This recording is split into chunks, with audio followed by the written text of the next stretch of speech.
This episode is brought to you by Indie Film Hustle TV, the world's first streaming service dedicated to filmmakers, screenwriters, and content creators. Learn more at indiefilmhustle.tv. I'd like to welcome to the show Krystin Ver Linden. How are you doing, Kristen? I'm doing pretty good. Thank you so much for coming on the show. I am excited to talk about your new film, Alice.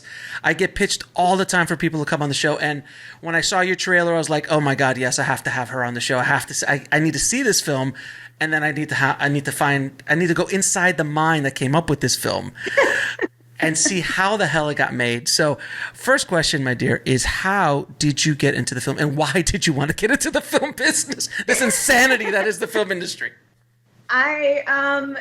It's all I've ever wanted to do since I was a little kid. So from the time I was about 7, I remember seeing Lawrence of Arabia. And I didn't get obsessed with Peter O'Toole or the actors. I got obsessed with David Lean.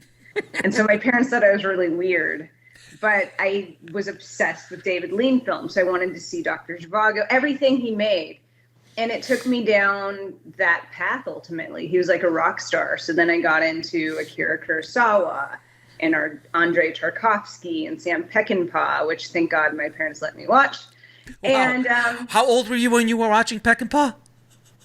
Well, this was later down, so I was probably like 11 or 12. That's still young. Way too young to be watching Peckinpah. Way too young. Your parents are horrible, but yes, good. Good for your artistic development. But I realized all of my heroes were screenwriters. Yes. And that's how they became filmmakers, directors. So in a neurotic panic in 6th grade, an existential crisis, I switched my trajectory to screenwriting because I knew that would be the path into becoming a director. And thank God it worked out. And it's been smooth sailing the entire time, obviously. I mean, you just wrote your first script. You just got millions of dollars have been. I mean, money just falls in. You could do whatever you want. Now, generally, that's just been smooth sailing, correct? So easy, it didn't take it at 11 years at all. You're an 11-year overnight success. So how did you get, what were the first kind of gigs? How did you, because I'm assuming you've been writing a lot since you began.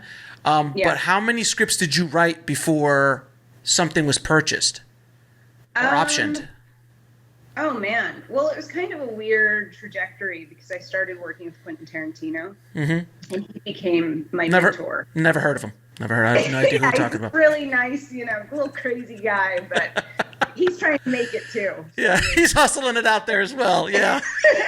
But I learned everything from him, and ironically, he was never my hero growing up. He was I looked at him as, we have the same heroes in common, so we speak the same language. Right. But yeah, I learned, how to conduct myself as a director on a set, how you create a safe space for actors. And he just, as a screenwriter as well, he helped me with, don't write a screenplay and look at it as, this is the means to support myself. Look at it as, I have a voice. What is the story I want to tell without thinking of the outcome?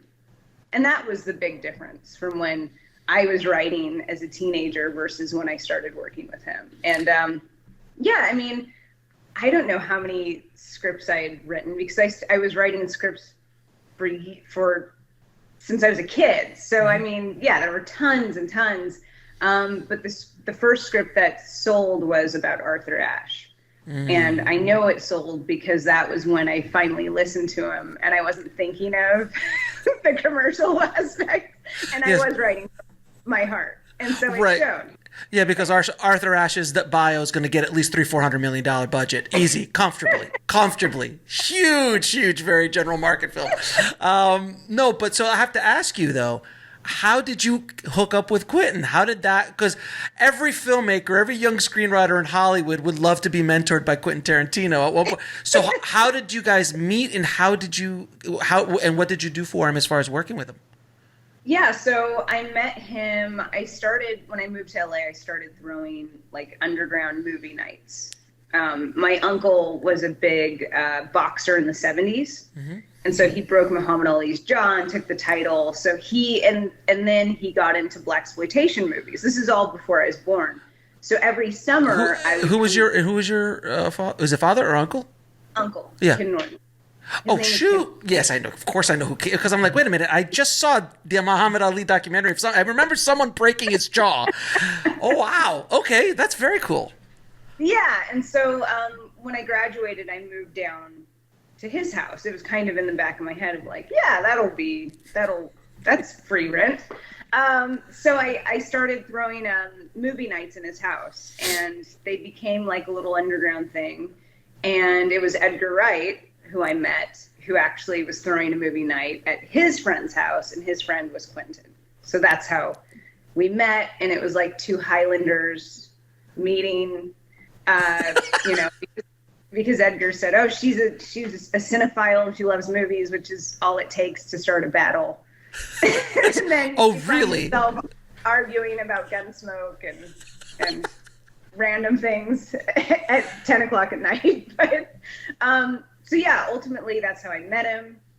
And the first thing we did together was my job was to write out, because he writes freehand. So my job was to type out everything that he wrote. So I knew my job was expendable. So I ultimately had to create value in myself. And, so it was almost like working for Winston Churchill, where someone would pace the room and he's you're talking out a scene and he's talking to himself, or you don't know if he's talking to himself. And then, he's questioning, I wonder if he should do that. And then you find yourself interjecting and saying, well, maybe you don't need Aldo Raines on a reservation for 40 minutes.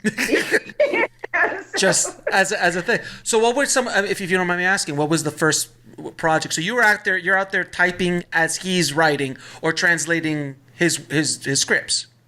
Yeah. So they would be written freehand and you type them out. Right. So I have to ask, what was the first movie that you worked with him on? Unglorious Bastards. So when you're reading when you're typing in Unglorious Bastards for the first, like you're one of the first people in the world to see Inglourious Bastards as it's coming out. Mm-hmm. What the hell is that like? Daunting. Intimidating, but it also, when you're 18, it kind of throws you right into it throws you right into the mix of everything that would intimidate you later on when you made it. If you made it. So yeah, when it got to the point where I was on my own set making a movie, nothing about directing was hard or daunting. It was the COVID aspect that was hard and daunting. So it was almost like God said, yeah, I'll finally give you what you want, but I'm going to make it a little bit harder because you've got this other stuff. So you were on the set and you basically kind of shadowed Quentin a lot of times, or not? Yeah. So I learned how to make movies from him. I mean, ultimately, when you love film and you study different filmmaking, you learn from everybody. But that was like my film school. It's not. I mean, listen. It's not a bad film school if you can get it. I'm just throwing that out there. I mean, it's not a bad film school. What is the best advice you got from him? As a director and as a writer? Don't be the filmmaker that sits in a tent 10 feet away staring at a monitor. That's not filmmaking, that's not directing, and that's not leadership. So his whole method and one of the pieces of advice for me was your camera operator is your best friend. So wherever he is, you should be right there. And so your actors can see you, because if they know you're right there with them, they'll give you everything they have. Yeah, they'll perform almost for you. Yes, exactly. When they know their director's right just within a arm's length, they will give you everything you have, because they feel like, man, I can see them, I can see their reactions, if it's cold, they're cold with me. We're weathering the storm together. It's a totally different experience. And then how about for writing? Probably what I said earlier, where don't write something as a means to an end. Write it because you have a story to tell. What is very different things. And what is your process to writing? Is it, what, like when you sit down to write a story like Alice, how did you start this conversation? How did you begin? Do you wake up every morning and wait for the muse to show up? You just show up to the same place and you hope that she or he shows up and gives you a little magic? What is your process?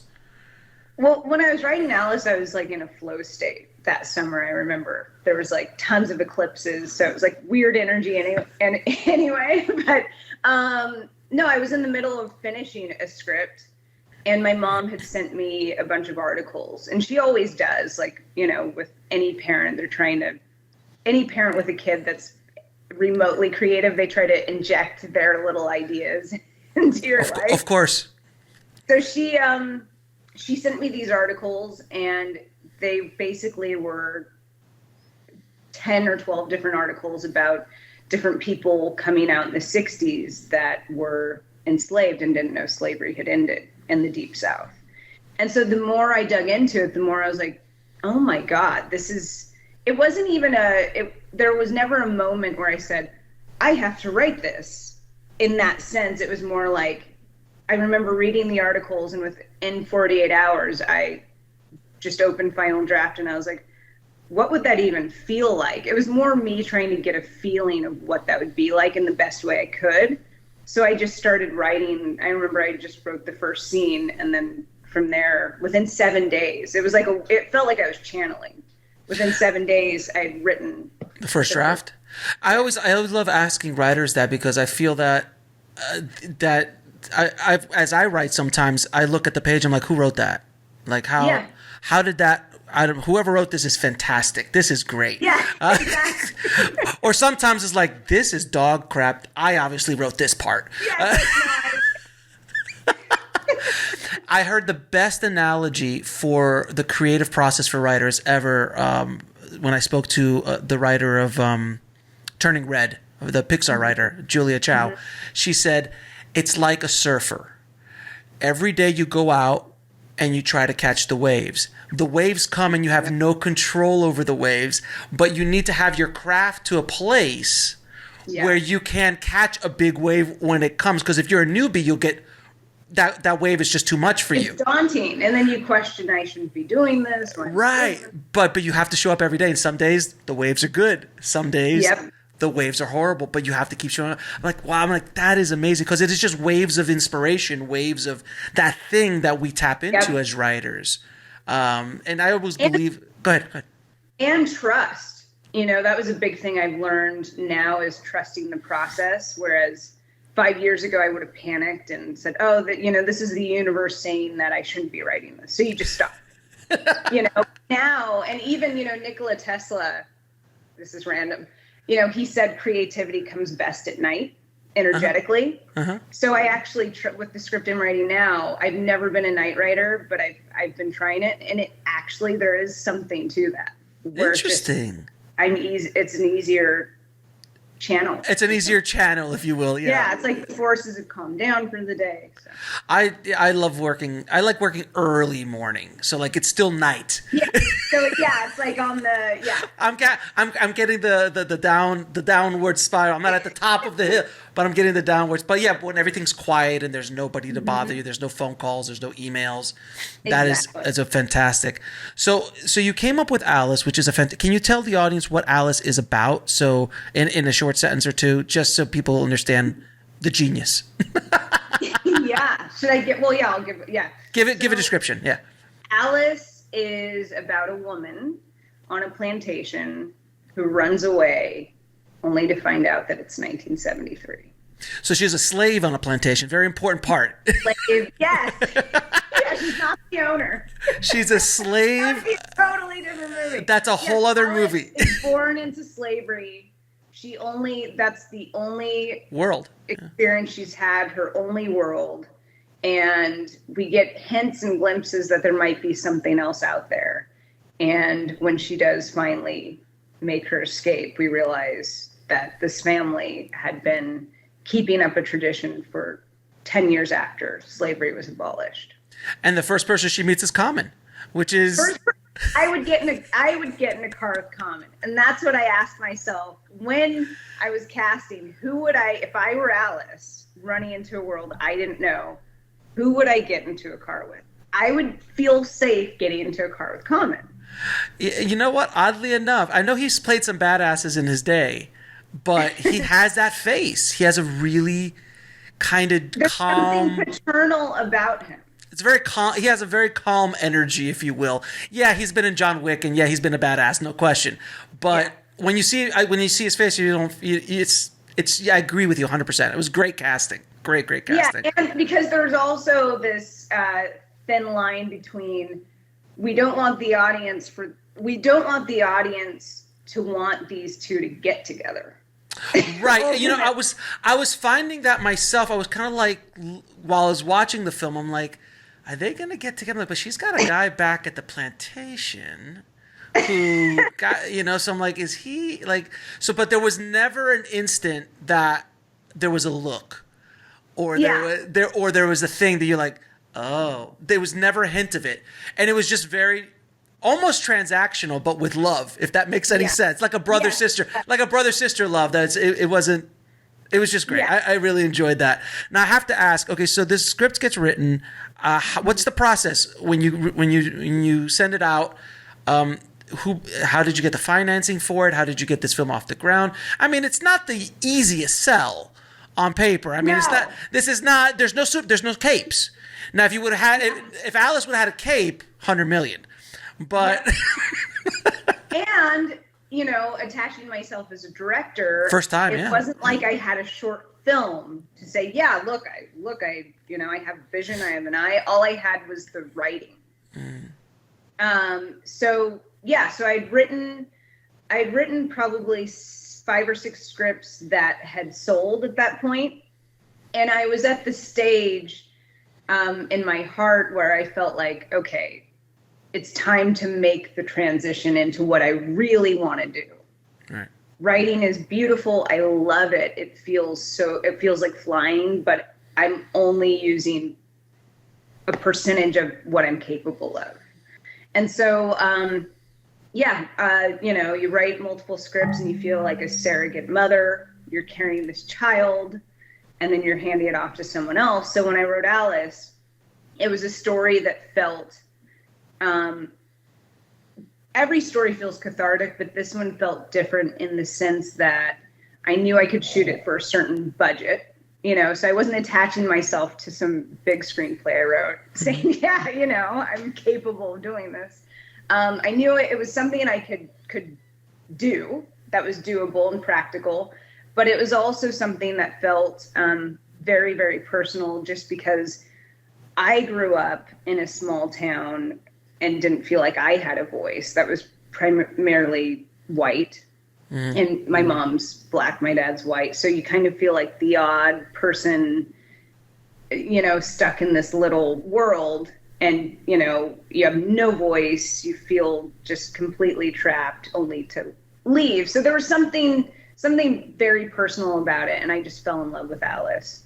And, so I attached myself as a director, and my agents went out with it with the intention of, if no one wants to do this with me as a director and they just want to option it as me as a writer, I will just put it on the shelf. You know, I'm done doing that. So it was kind of like my intention to the universe is like, it's either now or, you know, well, maybe not never. But. You pulled the Shawshank. Yeah. Exactly. You pulled the Shawshank. Exactly. And so I met, coincidentally, I was having lunch with Greg Silverman. Mm-hmm. He used to run Warner Brothers, and I had made a deck for Alice. And it wasn't out to him as a producer. I was just casually, and I think that's why it worked, because I was just passionately talking about, yeah, there's this thing I want to direct, and I was showing him the deck, and he said, no, I want to help you get this off of the ground. I want to help you make this.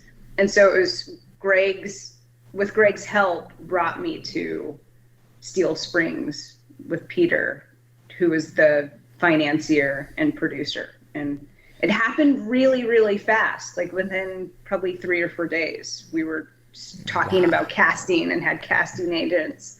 And then we cast Jonny Lee Miller first. Oh, I flew to New York and cast Keke.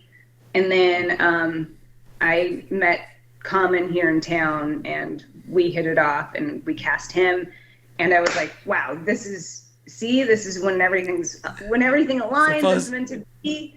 And then COVID hits, and then the world shuts down. So when was this being shot? When did you start shooting the original? No, so casting happened at the end, like during November, December, January, February.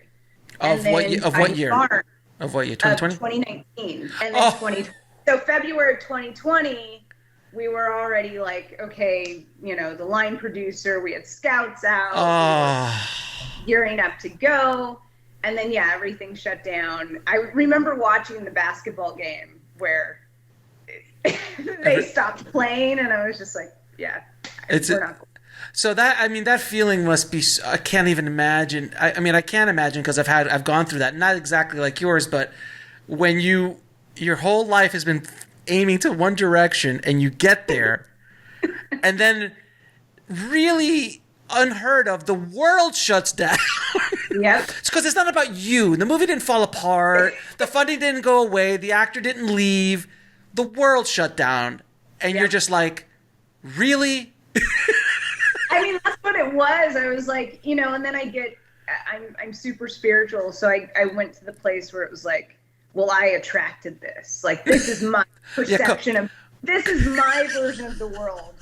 In other parallel universes, the world hasn't shut down. So you're fairly powerful as a spiritual being. If you alone brought COVID, if you think that you brought COVID to stop you, this is the insanity of filmmaking. This is the insanity of being a filmmaker. Exactly. It's amazing.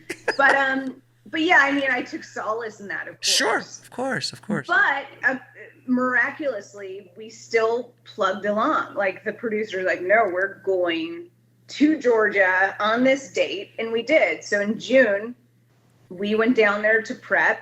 We prepped for a month. We were 1 week out from shooting when one of our assistants tested positive. And then it ended up being a false positive, but it was enough.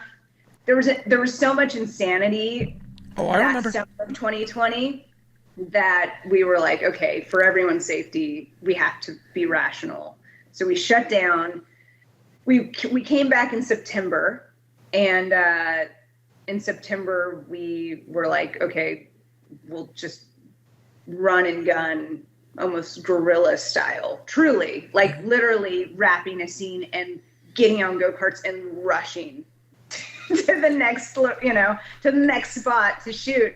Or setting up, I remember setting up one scene and getting it going and leaving to direct another actor in another scene. So it was like, we were really just in a hurry to get this movie made. So it's 22 days of just the quickest, longest days of my life. But it was good because on the next movie, to have more days and more time will feel like some sort of gift. You'd be like, what? 180 days?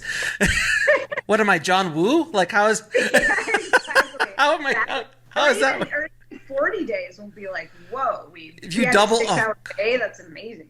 The one thing you'll never hear as a director, all you have is time and money. That's the one sentence that will never come out of anybody's mouth. That's true. So as a first-time director, you walk on the set. Now, you've been on multiple sets, and obviously you've been on some fairly big sets with Quentin, and seeing how he dealt with big movie stars and his work. So I don't feel that, and correct me if I'm wrong, I don't feel that you were intimidated walking onto a set yourself, but I have to believe that there had to be some sort of butterflies as a first-time director coming on with this crew. I know when I was a first-time director and when I was a young director, you were afraid of the old 65-year-old grip or gaffer who's looking at you and like, who the hell is this PA? No, I'm the director. Oh, and that whole act. So I'm imagining, and that's coming from a male perspective. So I can only imagine coming from a female director's perspective. What was that like? Well, it's interesting. Two things. It wasn't that, because every morning I would make a speech So they knew you weren't the PA. So they all knew I was the director. And even though I had a mask and we all had masks, so I really never met the crew other than their eyes. So that was the kind of the best thing. So there was no chance. They just had to do their job, and they didn't have time to save the sea of faces. So I'm sure in a different world with more exposure, but there was like some weird safety and just seeing eyes. But I would make my speech, but the first day there was butterflies, but the butterflies were coming from, oh my God, I want to be excited, but what if we get shut down? Those two people are standing really close together. There was like a paranoia with COVID, but there's also the aspect, even though I'd been on other sets, I'd never been around a method actor ever before. And Johnny's a method actor. And so before COVID, before we started shooting, Johnny and I became really good friends. Like, you want to build chemistry with your actors. So I was sending him Ken Burns documentaries on the Civil War, like to get him into like this, the South, the South shall rise again energy, and send, Night of the Hunter, sure, is a movie where, it's calm and subdued or whatever. And so I was like, man, he's so cool, and we can talk about anything. We have great chemistry, and he's going to be a great actor, and he is. Oh, he's amazing. But he told me, he said, once I get to Georgia, I'm going to be Paul. And I said, yeah. Yeah. And then he showed up. He wasn't joking. Like, Johnny didn't exist. There was this guy with a Southern accent who didn't know me, but was ready to work. And so it was the wow. I'm glad it happened on my first movie, having that experience, because method acting is a whole different beast that I had never encountered in my life, even as a witness. So it was interesting.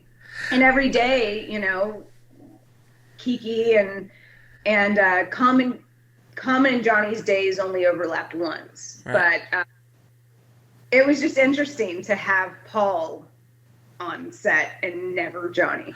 So which is fascinating, because he is obviously Paul is, racist, and he's a slave owner and all of these things, being directed by a woman of color.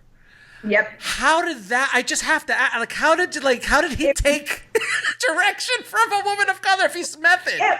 It was insane. Like, he, you would crouch down and whisper something in his ear, and he's kind of like, yeah, okay, yeah, I know. Like, it was just a surreal experience. Wow. It was one of those things where, you feel like Albert Brooks was writing your life. Where it's like, that's the only person that would have come up with this situation. Right. That's actually, I've never heard. I mean, I've heard of a lot of stories in Hollywood. I've never heard of that. This specific scenario is so. I mean, I heard Daniel Day, obviously, he's method and all that, but he played Lincoln, the opposite of Paul. But I will say this, and maybe it's because it was like the last few hours of shooting before he had to go home, Johnny. I will say Paul disappeared when Common showed up because Johnny wanted to meet Common. So there were exceptions to the rule where he broke character. And he's like, "Hey man, I love your," So I was like, "Oh, okay." So if I'm Common, you'll break character.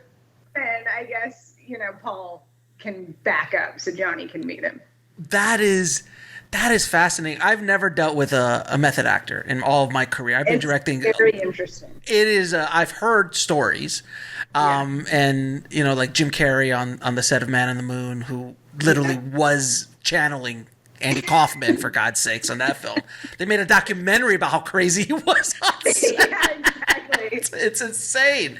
Now I have to ask you. You have some very difficult scenes in the movie, that are sensitive for both actors, for Paul and for Keke, and for Alice. How do you direct scenes that are so difficult emotionally? Because I mean, I think for Johnny, it might have been a protective thing for him to be Paul, because he wouldn't have to, because Johnny didn't have a say in what was going on. But if he stayed as Paul, it'd be easier to do the job. In my head, that makes sense to me. Because Johnny's so sweet. Right. So like Johnny probably couldn't do that, but Paul could. Yes. And how did you direct those scenes with Keke and him and just the brutality of some of those scenes? Well, luckily, because we had so much time because of COVID, so we were constantly having a dialogue about how to handle these scenes and how to feel and what it means if we get the right performance across.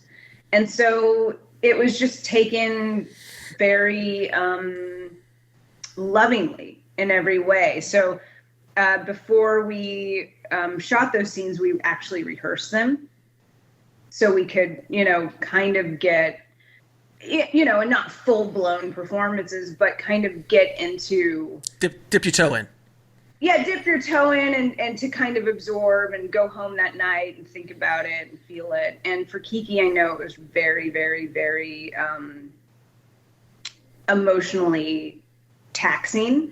Yeah. And so, even the scene where she's tied up and has the Scold's bridle on, I was literally sitting right next to her, and we were both crying, and I, in between takes, I was playing music for her and like sitting on the ground with her, and you just have to take it like that. Like we're two sisters and we're going through this experience together. So that's gotta be, that's why I have so much respect for actors, because to put yourself emotionally through that again and again. I'm assuming you didn't do 80 takes of those scenes, so you weren't that director. You didn't Kubrick it out.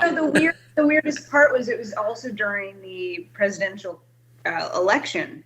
So in Georgia, there were huge crowds of MAGA supporters. Sure. So we would drive to work to go to a plantation, and even specifically that day, I remember how many protesters were out. So there was an extra layer of emotion of like the frustration of what our country, how divided our country is. So it was interesting, the layers that we had to navigate. My God, and just the irony of what the irony of like, I'm going to a slave plantation to shoot a movie about basically someone's releasing them in freedom while passing through a MAGA and seeing the separation between, it's like, oh my God, have we not grown since the Civil War? Exactly. It's, my God, that you have so many layers to the production of this film. Like there's so many onion layers, like Shrek, many layers to the onion. If you like, if I may quote the philosopher Donkey, there's so many layers. There's so many layers to this, and I mean, again, I loved John. By the way, Johnny, so good. I mean, such a bastard in this movie. He's so fantastically wonderful. When you said he was method, I'm like, okay, that makes all the sense in the world. By the way, the music, fantastic. The score, the music in the background, it was so beautifully, like, I'm like, oh, I can jam to this whole album. Like, it's just like such a beautiful way of doing it. And Rashid did the score. Rashid, Common. really? Common. Really? He did the whole score?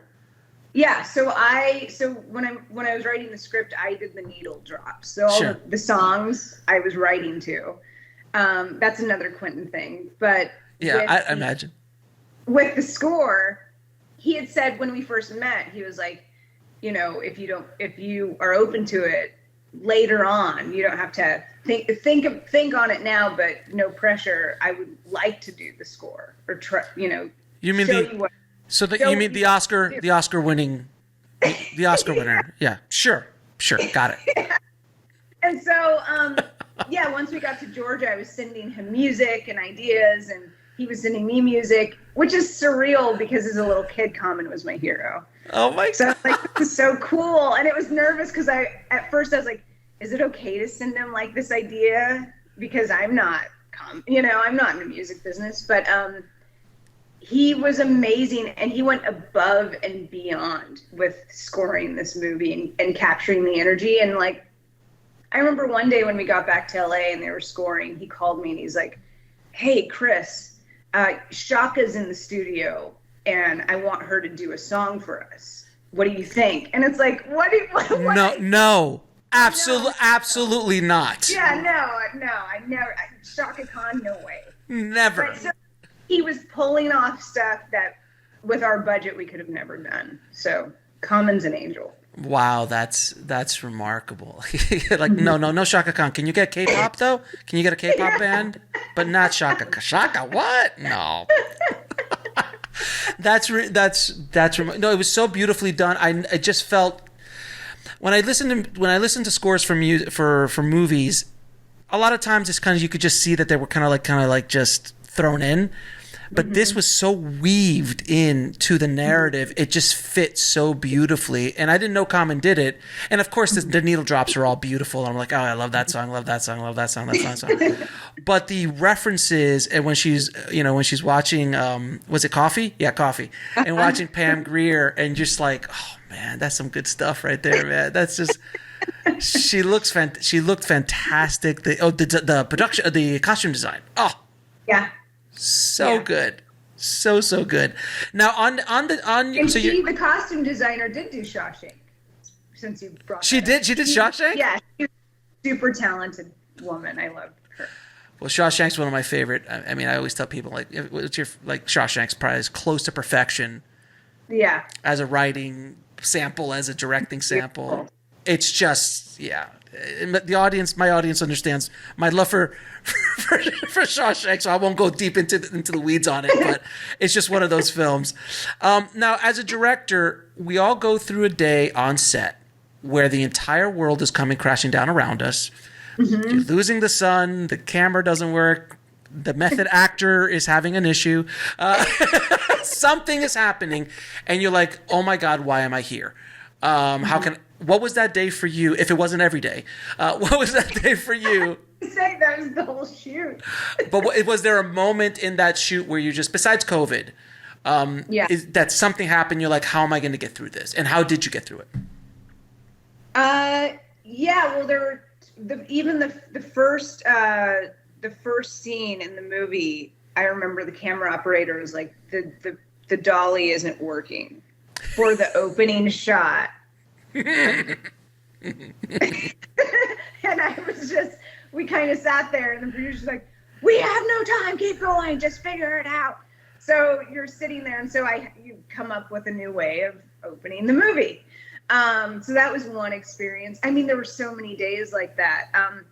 Probably the most daunting was when I had to be in two places at once.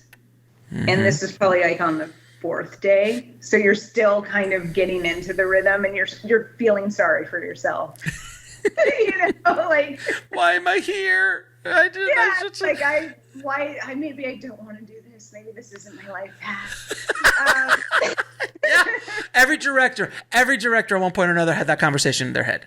Every director, because it's just, you sit there going, it's tough, man. This is tough work. I mean, directing, the stress, the pressure, the amount of mental strain, the amount of physical. People don't think about the physical. You got to get into shape. It's exhausting. Being on your feet all day. Have good shoes. Yeah, exactly. But it was being two places at once and having to set up a scene and get it going with a child actor. Yeah. And then running across to set up another scene. That was a complicated shot. And then having to running back and forth, and things just weren't clicking. Yeah. Cooking. Like just the camera, like just on a technical level, things were there were some issues, and so it was stressful, and it was like, oh my God, are we gonna even make this day? And if we don't make this, we don't have it in the budget to keep for an extra day. So it was just one of those like worries. Stress on top of stress on top of stress. Yeah. Directors don't age well. I'm just saying, directors don't. Oh no. You'll be fine. Good. Who? The women, Sofia Coppola has kept her face up. Yes, she has. There's no question. Look, yes. But generally speaking, there's a couple more gray hairs are going to pop out at one point. I agree. Another. But you know what? They also didn't tell me, the forces that be, when I was shortlisting. So during prep, my DP and I would actually go on location to every scene and shortlist in real time. Mm-hmm. And I remember one day we were shortlisting, and I had like this elaborate thing I wanted to do, and I was like, Stanley Kubrick used this, but it really wasn't his, and I was going another thing that he didn't care about, and he was like, that this isn't the script we're gonna shoot, right? And he said it in the sweetest way, and I was like, what do you mean? He's like, no, there's always that moment before the movie where we have to, you're gonna go over the budget and see what we need to keep and what goes. And I was like, what are you talking about? And yeah, lo and behold, you have the production meeting where the DP and the producer and the line producer and everyone sits down, and you realize, okay, you have to cut. I remember when that happened, they're like, okay, you have to lose 20 pages if we're going to make, because the COVID budget. Sure. Doctor on the set. Oh yeah, and it ate into you. Yeah. Testing was expensive. So that was probably the hardest, even though that's not shooting, but to answer your question, the hardest thing was losing 20 pages. And then you have to go through your baby and then just start. And how do you make it and have it still make sense for you? Sense for me. Oh my God. Did you ever suffer with a little bit of imposter syndrome? Ever in your life? As a writer, as a director? Probably every day of my life. I was about to say, I ask that question all the time because it is something so rampant in as a creative. We all go through it. And I've had the pleasure of speaking even talking to you. Yeah. This morning I was like, what, yes. Why talking to me? Why me? Yeah, exactly. I'm like, who am I? Like, that's amazing. That's ridiculous. No, I appreciate that. But, I've had the pleasure of interviewing some really amazing people on the show. And the common thread is imposter syndrome. I'm like, you won an Oscar. Yeah, but I still don't know. I'm like, what? You won 2 Oscars. I bet, I'm still hustling. I'm like, how is that? So I always like to bring that up for filmmakers and screenwriters listening to understand that if you have imposter syndrome, everyone has it. Everyone has it. I remember when Quentin went out with Django, went out to the studios. I remember he, at one point when we met up for lunch, he was like, can you believe they actually liked it? I was like, do you not know who you are? In my head, it's like, do you not know who you are? Of course they're going to like it.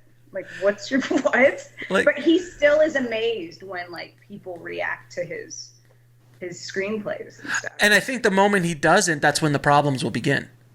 Yeah. I think he there has to be that level of that level. There has to be something there, because at the end of the day, yeah, you've done 10 amazing things, but 11 could suck. It hasn't worked. I mean, look, hey, there's very few directors who have a bat 1,000. That's true. There's very few directors who bat 1,000. Quentin, I'd argue, is close to 1,000 with all of his films. Yeah. He's, I think James Cameron is probably another one that you just yeah. I mean, but some of the greats, even someone like the rock star David Lean and Peckinpah and Kubrick. Oh, Peckinpah, yeah. I mean, I think Kubrick bat 1,000, but that's just me. But I agree. I mean, generally. Oh, wait, no. His very first movie. That doesn't count. He doesn't consider that part of his canon. Let's geek out for a second. That's such an easy excuse. Fear and Desire is not a real Kubrick film. It's not like he's like, that was an experiment. It was like my student film. That's such an easy thing. Yeah. So if it doesn't work, if it's not a good movie, you can say, well, that wasn't really my first Fair movie. enough. So then he's batting 950. All right. So he's batting 950. But yeah, if it doesn't work, I never meant to do that. It was just practice. But yeah, and that's the other thing too, is when you start meeting and speaking to these people you grew up looking at and they are movie gods, but they're human. They're just human beings, and they're artists trying to figure it out just like you are. And that's the thing I've come to learn from speaking to so many of these amazing filmmakers and screenwriters that you just like they're just trying to figure it out. Yeah, they've got different levels of problems that you and I don't have. Like Quentin problems are not Kristen and Alex problems. Okay, No. that's. They're like, I can't have Will Smith in my movie. That is a Quentin problem, not a Kristen and Alex problem. Yeah. Who do I pick, Brad or Leo? Let's just put them both in. Yeah, let's just find a way to work with both of them and have the budget to pay both of them. Yeah, generally when Brad and Leo want to be in the movie, the money comes somehow, magically. Money shows up somehow with that. Now, you also premiered this film at Sundance, which was, I gotta ask, I always love asking Sundance filmmakers, what was it like getting the call? Oh my God. It was one of the most memorable days of my life because my mom was in town. I was having that imposter syndrome or, the mental crisis of what is this going to be? What's going to what's going to happen? All of the human worries that, aren't really part of you. But no. All self-made, all self-constructed crap that you do in your med. Just the chatter and monkey brain. The monkey brain. I remember sitting at my computer and I was literally thinking about like, what is my life going to look like? And I got a call. It was like a number from a state I didn't recognize. So I thought it was like spam call. And I was like, why didn't my phone tell me it was spam? So I just kind of like answered it in a bad mood. I was like, hello? Knowing it was going to be an automated voice. It was going to be a car. Can I talk to you about your extended car warranty? Yeah, exactly. So I was like, hello?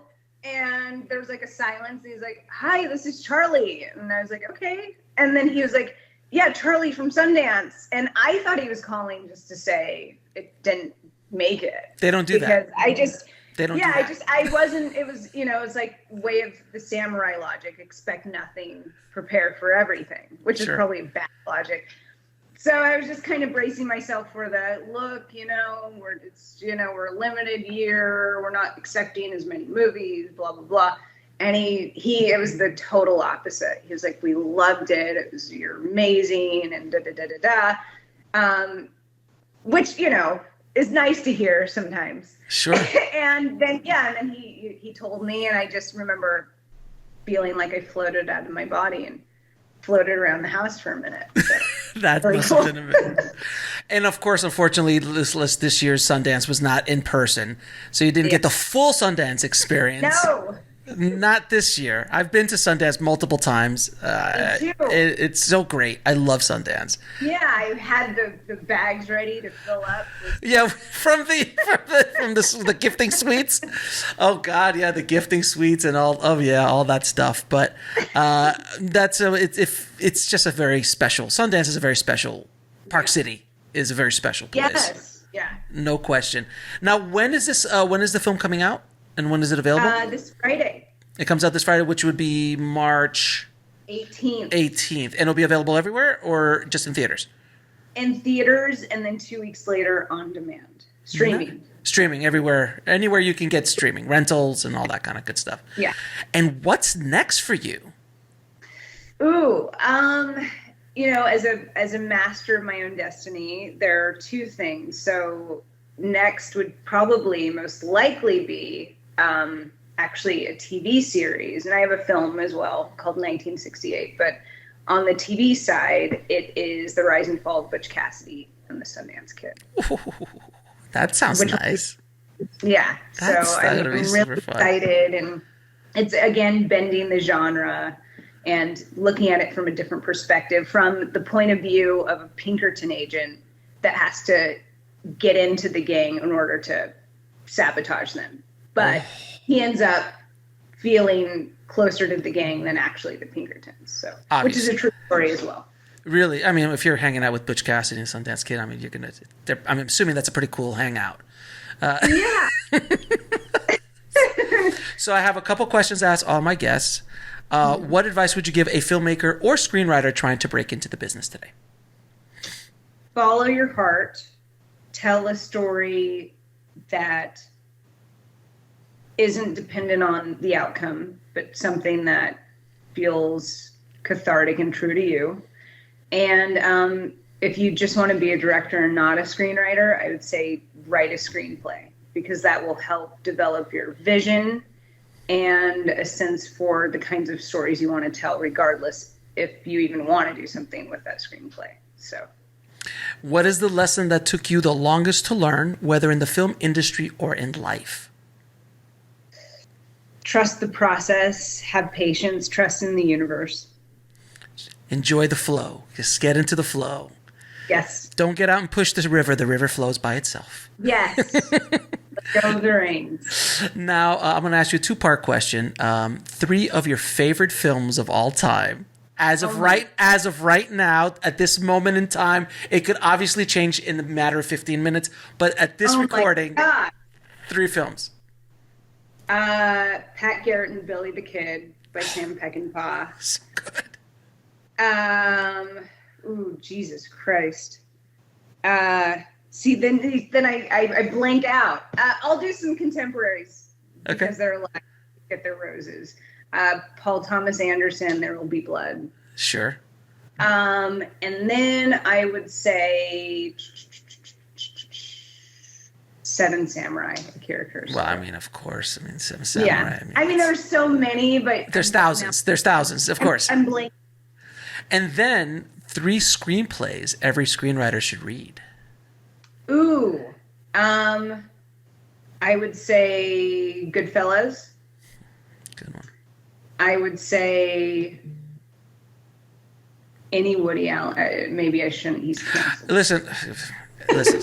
Look, Andy Hall is still one of the greatest romantic comedies of all time. Yeah. I would say probably any Woody Allen script. And then I would say Kill Bill, Volume 1. Volume 1. Yes. Mm-hmm. I consider both of them one movie. The whole bloody affair. They are one movie. And the script, when I said Volume 1, the script is actually one long script. That he cut up into 2. I think he wanted to do one originally, right? Just one long movie, right? Yeah. It was the studio that's like, no. We're going to split this up and make more money. Yeah, exactly. Is he ever going to do 3? Is that ever going to happen? Do you know? Come on. No, he plays around. Like, there can be moments where because he loves to read what he's writing to his friends. Yeah. So there are moments where you'll be like hanging out and he's like, hey, do you want to read the next thing I'm doing? And it's like another Western. And then you're like, oh, that's cool. Okay. And then like 3 months later, he's like, no, I'm not going to do that. And so you never know. So you've listened to like pitches and scripts of his that will never. Oh, yeah. He read one about post-Civil War Western that tied in like Django and all of them. So. Oh, part of the QT universe, of course. Yeah.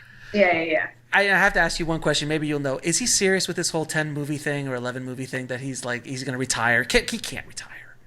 I think so, and I'll say why. Because his life has changed so much. He's married. His family, sure. He's with a kid. Yeah. Child. Yeah. So he's a father, Quentin. So it's a different artist. You can never stay the same. Of course. Yeah. So I think he will be equally as happy as a writer, as a movie writer. It's just a novelist. Like that. I think Once Upon a Time in Hollywood was his first kind of. Yeah, and he has a podcast that he loves that fulfills him. Got it. So, Kristen, thank you so much for being on the show. Thank you. It was an absolute pleasure talking to you. You're always welcome back. I can't wait to see your career flourish and see what you come up with next. I'm really interested. But thank you again so much for coming on the show and continued success. Thank you so much.